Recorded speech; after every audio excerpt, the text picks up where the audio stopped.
자, 오늘 한국 정치계를 지금 강타하고 있는 이슈를 한번 다뤄보려고 합니다. 바로 한 대통령과 특정 종교 간의 충돌인데요. 이 논란 그 핵심으로 바로 들어가 보시죠. 정말 충격적인 발언이죠. 이게 뭐 외국의 적을 향해 한 말이 아니고요. 대한민국 대통령이 바로 국내의 한 종교단체, 그리고 자신의 정치적 반대파를 겨냥해서 한 말입니다. 자, 그럼 당연히 이런 질문이 생기죠. 대체 왜 대한민국 대통령이 한 종교단체를 해산시키려고까지 하는 걸까요? 이 전례 없이 공격적인 움직임 뒤에 숨은 진짜 동기는 과연 뭘까요? 자, 그럼 이 모든 논란이 어디서부터 시작됐는지 한번 거슬러 올라가 보죠. 시작은 아주 긴장감이 감돌던 한 국무회의였습니다. 사건이 어떻게 터졌는지 한번 살펴보겠습니다. 모든 건 12월 2일에 시작됩니다. 대통령이 한 종교단체의 해산을 검토하라고 지시를 내리죠. 그리고 불과 일주일 뒤인 9일에 그는 장관을 공개적으로 압박하면서 정말 이례적인 속도로 요구 수위를 막 높여갑니다.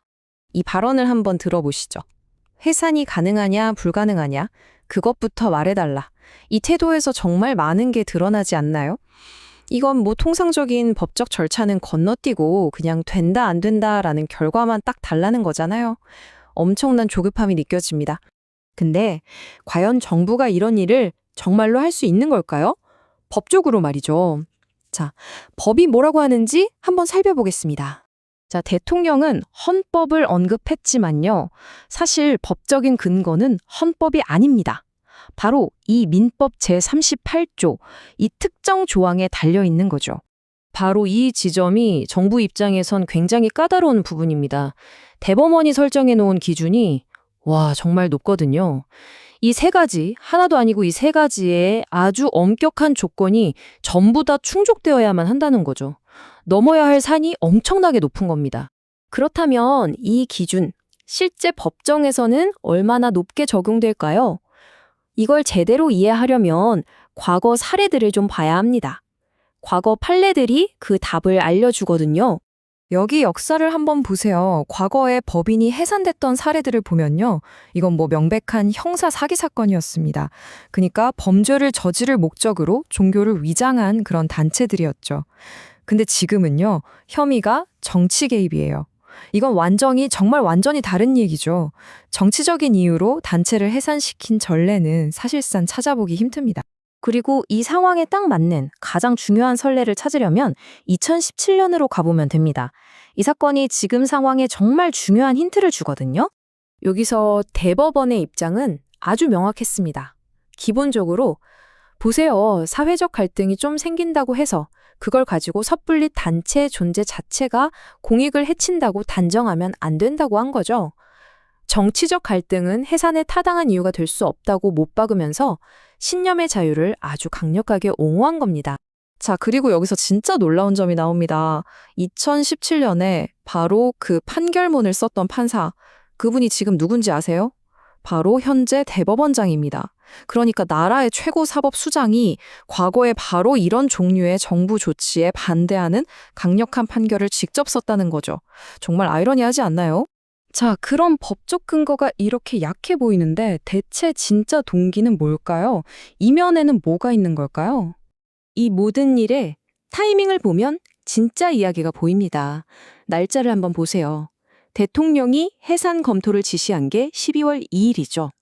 바로 다음 날인 12월 3일이 무슨 날이었냐면 바로 이전 정부, 그러니까 지금 대통령의 정치적 반대 세력이 선포했던 계엄령 사건의 1주년이었습니다. 이 타이밍이 모든 걸 말해주고 있는 거죠. 자, 여기서 패턴이 보이기 시작하죠.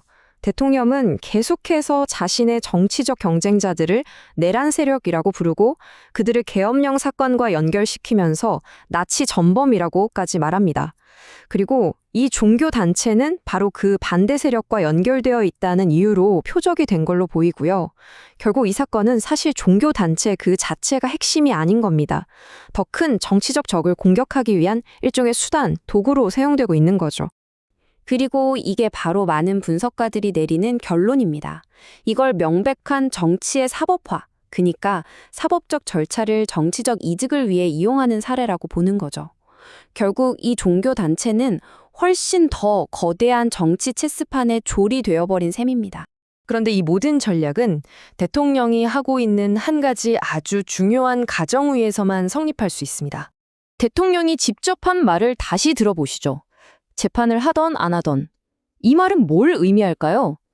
과정이 어떻게 되던 간에 결국엔 법원이 자신이 원하는 판결을 내려줄 거라는 어떤 믿음 같은 걸 보여주는 거죠. 그리고 이런 일들은 더 큰 그림 안에서 봐야 합니다. 지금 현 정부는 소위 사법개혁을 추진하고 있고요. 대법관 수를 늘려서 대법원을 바꾸려는 시도도 있습니다. 그리고 대통령 자신과 관련된 형사 재판들도 취임 이후 계속 지연되고 있죠. 이 모든 게 아직 행정부가 완전히 장악하지 못한 마지막 권력기관, 바로 사법부의 영향력을 행사하려는 더 큰 움직임의 일부로 보일 수밖에 없는 겁니다. 결국 이 모든 상황은 우리에게 아주 무거운 질문 하나를 남깁니다. 정치가 개인의 신념을 겨냥하게 시작할 때 우리 민주주의 제도는 과연 어떤 대가를 치르게 될까요? 이 사건은 우리에게 정치 권력, 종교의 자유, 그리고 법치주의라는 가치들 사이에 그 위태로운 균형에 대해 다시 한번 생각하게 만듭니다.